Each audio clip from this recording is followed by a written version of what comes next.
Hi everyone, welcome to the third AZANIA edition. And today we're having a chat about like the best country. I mean, it is like the best. It is we're doing Ghana. In Ghana. And guys, this country was so hard to pack down into less than 10 minutes. It was like hectic, hectic. Like, yep. Anyway, so Ghana made it on the headlines. And like it just seems like whenever I'm going to do country, it makes it to the headlines, but I'm not gonna go there. But Ghana was on the headlines this week for being selected by Twitter to have their headquarters, their first African headquarters there. I mean, American companies are now coming to Africa. We recently heard as well about Cape Town, but let's focus on Ghana. Ghana has been chosen to be the headquarters of Twitter, the first African headquarters of Twitter. So we're going to talk about famous people. I mean, there's so many famous people. I know who attend from soccer and all those people, but I had to really like have a chat about this guy is like the father of Pan-Africanism. Like my dad used to tell me so much about Nkwame Nkrumah. I always dreamed about going to Ghana. This man is an amazing man, born, raised in Ghana, 21st of September 1901. Went to go study in America at the Lincoln University. He got his Bachelor of Arts, and he also furthered his education, got a Bachelor of Theology, and then he went on to get his Master's in Philosophy and then a Master's in Education. Really spectacular guy. He then negotiated the freedom of what was then the Gold Coast, and for like 6 years with other leaders. And in 1957, the Gold Coast finally got its independence, and then it was renamed to Ghana, and he became the first prime minister in 1960. There's a great autobiography that I think you should go and read. It's called Ghana, the autobiography of Nkwame Nkrumah. Nkwame Nkrumah is a phenomenal guy. Unfortunately, under his reign, an economic crisis happened, and there was a chronic food shortage, so people were like, no sir. And while he was on a state visit in China, towards the end of his presidency, they had a coup, and he came back and found his statue had fallen, and he had to seek asylum in Guinea, and unfortunately passed away in 1972 of cancer at Bucharest. He left behind his wife and kids. His wife followed soon after him in the same year of 1972.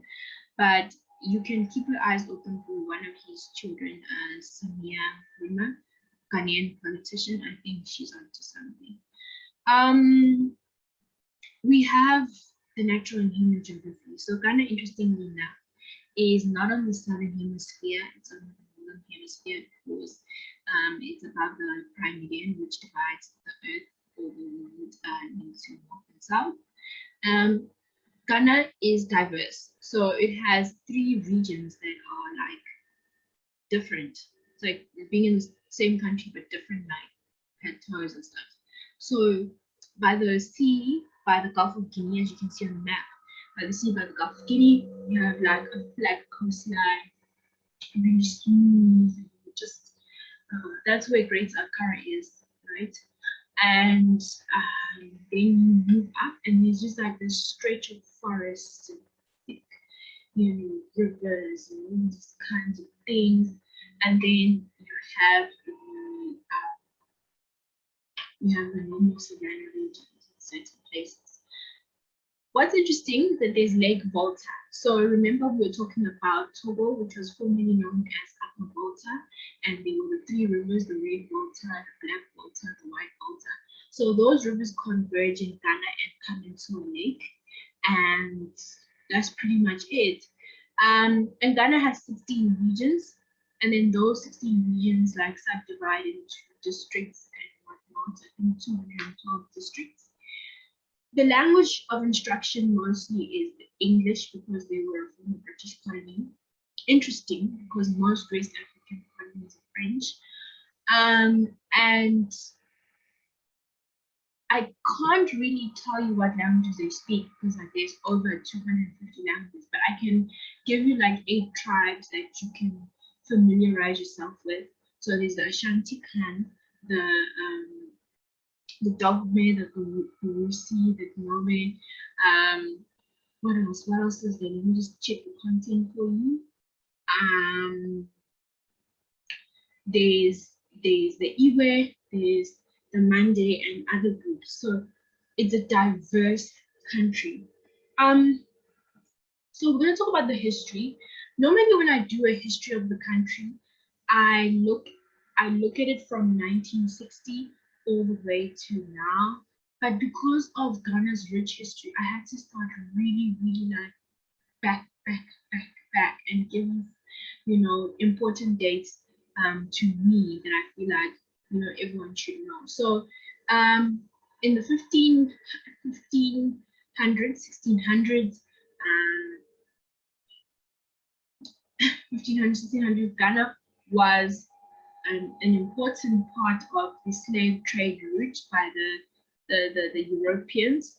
And there was a place like a castle by the seashore where the people were kept, and they were passed through a door called the door of no return. Really tragic stories I've heard about that, like people committing suicide and jumping into the river because they don't want to go and be slaves. And then in 1874, Ghana became a British colony. And then in 1992, Ghana also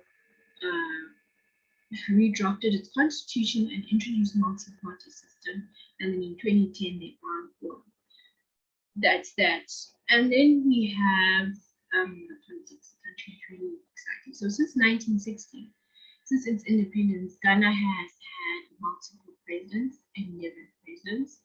And you know, they have a vice president and a president who serves as head of government and head of state, respectively.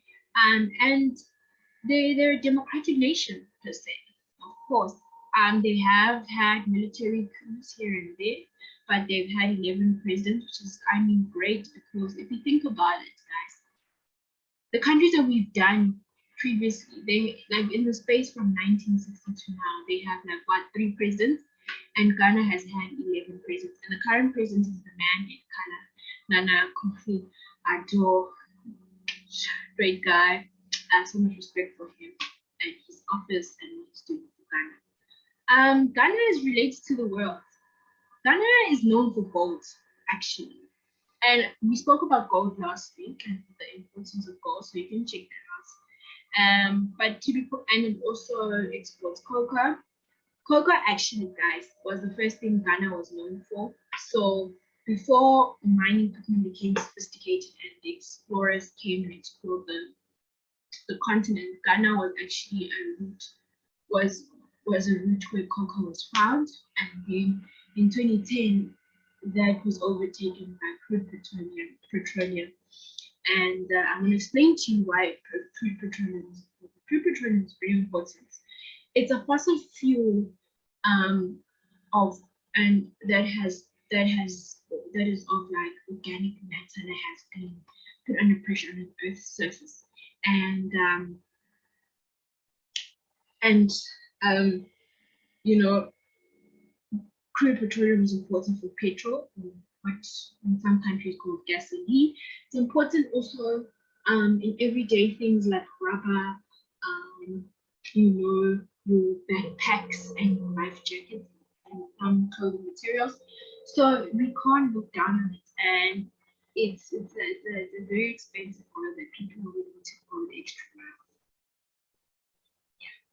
So that's it for today. Thank you for tuning in to the Throne session.